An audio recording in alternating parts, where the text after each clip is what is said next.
If you were to tell me, hey ESAM, the craziest tournament of the year with as many upsets as you can possibly handle would be the last tournament of this season, I'd probably believe you. Smash Ultimate's a crazy game, and CONMEBOL 2023 was that. Absolutely. Let's talk about the crazy storylines, the amazing top 8, and a very justified winner who has been trying for so long. Let's get into it. Of course, subscribe, turn on notifications, I would appreciate it. Let's go. So the first thing I want to say is absolutely congratulations to Sonix for winning CONMEBOL 2023.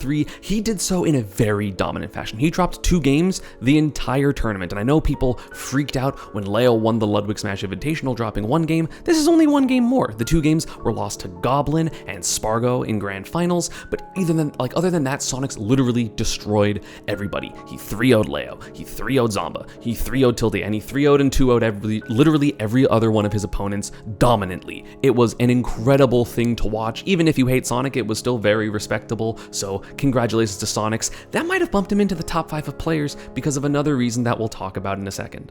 Of course, you heard me right. Sonix beat Tilde, and that was in order. He did that in winners finals, which means that Tilde had a fantastic run. He was, a little bit of a beneficiary of some upsets and DQs, such as Onin and Tweak, but either way, Tilde did a fantastic job beating Midnight or Buntai Fan, or I think Orel.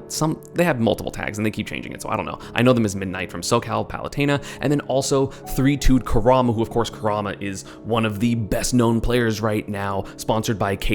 He's been doing fantastically, but Tilde beat him in a matchup that to me seems awful. I don't know how he did that. Zomba continues his streak of being one of the highest placing Americans at every single event, only outplaced by his New York brethren Tilde here. I ended up getting 4th, but he was in winner's side top 8 with a win over 2 very impressive players, which is going to be Spargo 3-1, although he ended up losing the run back, and then Kameme 2-3. He beat Kameme when that was one of the matchups he complained about the most. It was like Aegis, which then he's beat Shuton and he's beat Leo and he's beat all these other top Aegises. And then it's Sora. He complains about Sora all the time. So him beating Kameme is actually huge. He's lost so many games, 3-0s, 3-1s to Kameme. So the fact that he beat that, I absolutely want to watch that. I mean, he got signed by the free agent Luminosity thing that I don't quite understand, and that's okay. And he was the one to show out. He got the highest placement of all of them, so congrats to Zomba, again, beating a demon, beating Spargo, which again just kind of strengthens his case as one of the best players in the United States, if not currently the best player in the United States. Fantastic job. Spargo, after losing to Zomba at 9th place, crawled his way all the way to 2nd, beating Kurama, knocking him out at 9th, even though Kurama has actually had Spargo's number. He's been doing very, very well versus Spargo, but Spargo beat him, kind of beat a demon to get into the top 8, where then he beat Light, which kind of makes sense, even though Light could beat him, but again, they're very back and forth. Beat Midnight with Aegis 3-1, beat Zomba 3-0 in the run back, and then defeated Tilde 3-1 before falling to Sonix in grand finals. Again, we have the Wi-Fi gods at grand finals. Wi-Fi's good. Practice on, well, okay, it's not good, but it's good to practice on. Practice on it. I swear it'll make you better. Don't be that stubborn. Wi-Fi and online play helps so much. And of course, rounding out the top 8, we had the aforementioned Midnight, who did amazingly, beat Meister 3-2, also was kind of a beneficiary of some upsets, so it wasn't like a terribly hard bracket, but also still had to beat Mr. R and did so 3-0 fashion. The Meister set, I've heard, was very close except for game 5, which apparently was a 3-stock, and 3-stocking Meister feels impossible, not even just as a Pikachu player, but as a Meister is really good and you're going to get caught up by something. So the fact that you can 3-stock him is kind of insane and kind of just shows that Midnight Buntai Fan is here to play. Again, first top 8, I'm pretty sure at a major ever, so congrats to them. And rounding out the top 8, we have some other, of course, just amazing players. Riddles, who got 5th in both Street Fighter 6 and Ultimate at this tournament, losing to Zomba and losing to Shu pretty early in upset. I'll get into the upsets in a little bit, I promise. There were so many. And then we have Tweak get 7th. We had the Midnight, who has said, and then Spargo and Light. So Light getting top 8 after losing to Meister. Tweak getting top 8 after losing to the story of the tournament, which I will get into in just a second. And yeah, so relatively normal looking top 8, except for one missing name and, the Tilde and Buntai Fan / Midnight additions, right? But again, Tilde also won the Riptide a couple, I think maybe last year, so like last September. So he's a very strong player and is not a stranger to top 8 at these majors, but it's been a while since we've seen him, so it's great to see him get 3rd.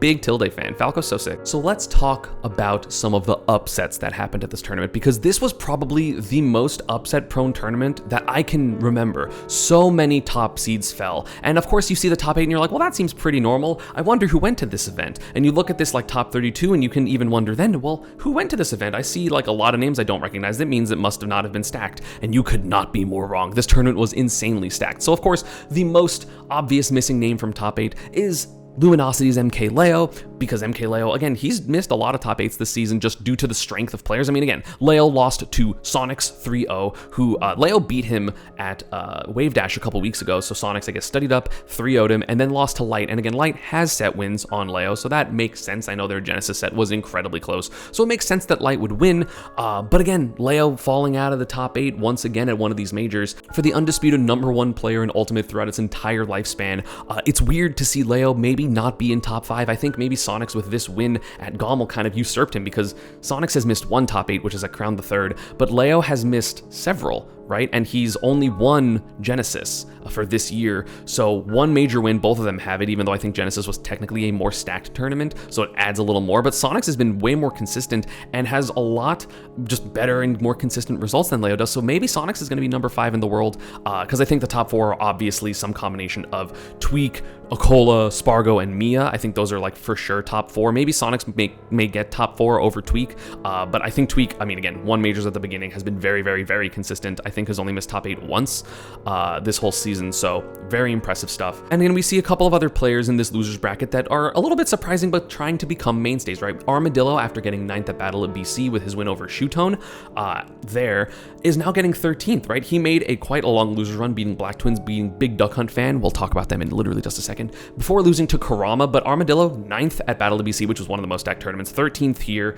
got like top 3 at a Pacific Northwest regional. So Armadillo is just becoming one of those consistent, hey, I'm around top 8 type of players, which is terrifying, because Lucario is not a character you want to play far in bracket, because that guy he's terrifying. He's so good. We saw Larry Lur make a great long losers run all the way to 13th place, and it's been a while since we've seen Larry do well at one of these big majors, so congrats to him. Super happy for him. Riddles went on a crazy losers run. So many players went on long losers runs because of the sheer amount of upsets that happened at this tournament. So let's talk about the #1 person who was giving these upsets out to all of these amazing players, Big Duck Hunt Fan.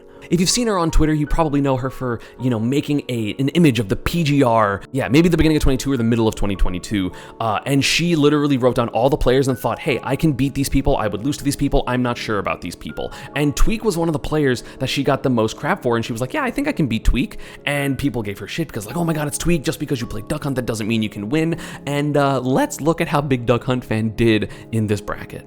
Quite literally, Big Duck Hunt Fan made 4 major upsets, starting in round 1 pools. Literally, Big Duck Hunt Fan won 2 sets and then was in upset category because they were not seeded high. They beat Blanc 2-1, who is a Falco Bowser Jr. player from Ontario, I'm pretty sure. Sorry if that's the wrong province. Then beat MPG, one of the US's best Mega Man players, 3-2 in a matchup that is honestly abysmal. So making it out of pools when they absolutely were not seeded to in winners bracket. Then beat Seesaw, an Incineroar player who also made an upset over, I'm pretty sure, Doorstop. And then of course, the upset of the tournament, Big Duck Hunt Fan over Tweak 3-1. This was recorded on a phone. I'm going to try to get that VOD from that person so I can analyze it, because this seems so interesting to me. I think Big Duck Hunt Fan ended up getting 17th at this tournament, but did absolutely fantastically. It is so hard to make not only 1 upset, but 2 upsets and 3 upsets and 4 upsets, especially with a character that is as difficult as Duck Hunt is. So Big Duck Hunt Fan, I'm a big fan of the Big Duck Hunt Fan. And I mean, she proved the doubters wrong. She did amazingly. But of course, the upsets don't stop there. You think, hey, well, like, look at all these people in the top 32, right? You see a couple of names that we don't necessarily know, that I'm not even really going to get into here because I don't know them, nor do I necessarily know their runs. We have Talking Ben, we have Not Brayden, we have Smock and Revolver,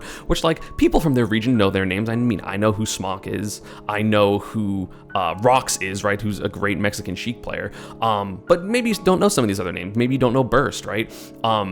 So you think, okay, well, how stacked was this tournament then if so many players that I don't recognize are in this area? Oh my god, this tournament was so stacked because there were just a bajillion upsets. First off, you can see a couple names here in winners bracket. Dark Wizzy did not make top 32. He got 33rd under Smock. Apollo Kage lost to Siski and Burst Tsuyoshi for 33rd. You have, I think there's a couple of other players here. Machu, who's a very strong Pacific Northwest player, got 49th. Quandale Dingle Ingleton, one of the best Steves in the US, got 49th. There was an absolute bloodbath in all of these pools, and I'm just going to go over really quickly some of the biggest upsets. We had Cosmos fall to Yoda Cage's Bowser Jr., kind of continuing the trend of Cosmos unfortunately losing to the lower tier characters. I know he tweeted about like, yeah, it just makes me extra nervous because you're not supposed to lose to these characters, but that's why you have to recognize that every character in this game is fucking good. Every character's good. It doesn't matter. We had Grape beat Big D, which I think Grape had not beat him before, but Big D, of course, one of the strongest players in the world, and he didn't end up getting 33rd. He ended up getting 49th because he lost to Cosmos and losers after Cosmos got upset as well. And then Cosmos also went to beat Ouch. So Ouch, one of the best Wolf players in the world, the strongest or second strongest player in Pacific Northwest behind Big D, also didn't make top 32. Capitancito didn't make top 32 after beating someone like Icy Mist, who's an amazing player, so consistent. Her Samus is fantastic, but Capitancito lost to Leo, which makes sense, and then Not Brayden, who I don't know who Not Brayden played because I don't see any of, they have a Mario profile picture, but I don't know who they actually played. We even have players like Javi here, who's one of Mexico's strongest players. We have Sho, who's a great Meta Knight player from New York, not make it. Then in this next pool, we have Revolver, who made it all the way this far because I think Onin DQ'd is what it was. And then we still have players like Peanut get 49th, Ludo, Pacific Northwest Premier Mario player, get 33rd, Seesaw, the player that I just mentioned that got an upset over Doorstop, still going to losers, make another upset with Ice Knight and then get 49th. Like, this tournament was insanely stacked. And then in this last pool, you have someone like Omega, one of Georgia's strongest players, get 33rd. Ling get 49th.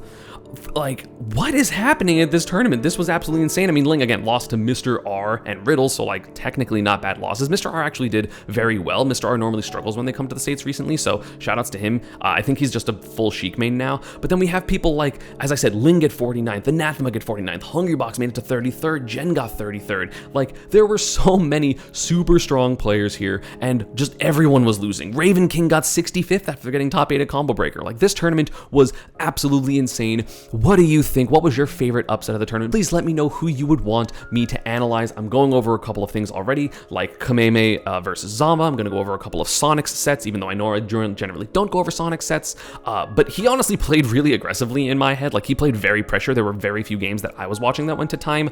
So I really, really want to go over them. But let me know who else. I'll go over Big Duck Hunt fan stuff, especially if I can find the Tweak set. So I have a couple of things planned. This tournament was absolutely insane. And now this season of the rankings, this first half of the year, is gone, complete. What do you think's going to happen? I might do a predictions thing of like who I think the top 15 are going to be, because I think that's different than who I think top 15 are in the world. Like, my perception of things is not how I think the rankings are going to stack up, so I might do that as well. Let me know. I will see you all next time for the analysis.